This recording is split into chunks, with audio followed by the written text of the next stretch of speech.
Why are people having trouble with sleep? Well, Proverbs 14 verse 6 says, knowledge is easy to him that understands. So what my aim is to give you an understanding of sleep. I want to show you what happens when you sleep. And when you understand what happens when you sleep, you begin to have a knowledge on the important times to sleep and why. There's a little tiny gland in the base of the brain, and it's called the pineal gland. And the pineal gland is about the size of maybe a macadamia nut, and it's right in the base of your brain. And the pineal gland releases 4 hormones every night, but only in certain hours. In the winter time, it's between 9 and 2. And I think your summertime ends end of October, is that right? We call it daylight saving. So in Australia, I think daylight saving's just about begun, and that when daylight saving, so at the moment you're still on summertime, yeah? So at the moment it's between 10 p.m. and 3 a.m. Why only those times? It has much to do with the moons and the tides. Light and dark signals are fed through the optic nerve to a control centre in the brain where your body clock is located. And your body clock communicates with the pineal gland. And these are the hormones that are released. One is melatonin. A lot of people have heard of melatonin. Some people that don't sleep very well take melatonin.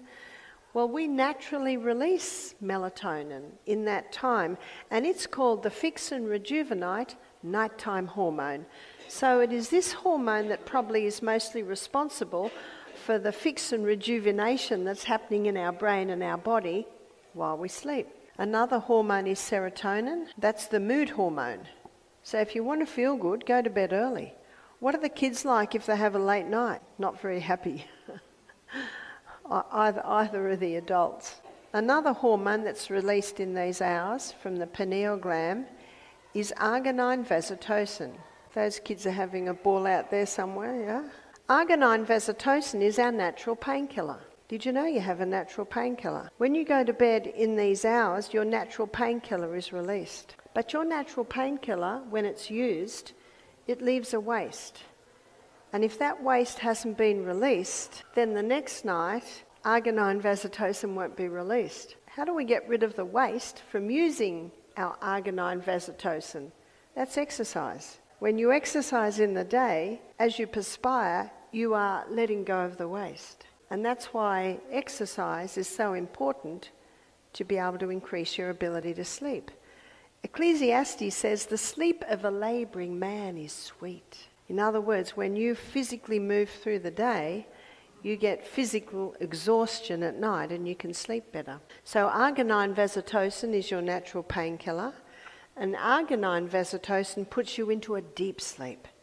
So the earlier you go to bed, the more likely you are to fall into a deep sleep. The other hormone that's released is epithalamin. And epithalamin is a hormone that increases learning capacity. God designed our brain to be learning new things right up until the day we die. Many people's brains deteriorate because they stop learning new things. We should ever learn new things.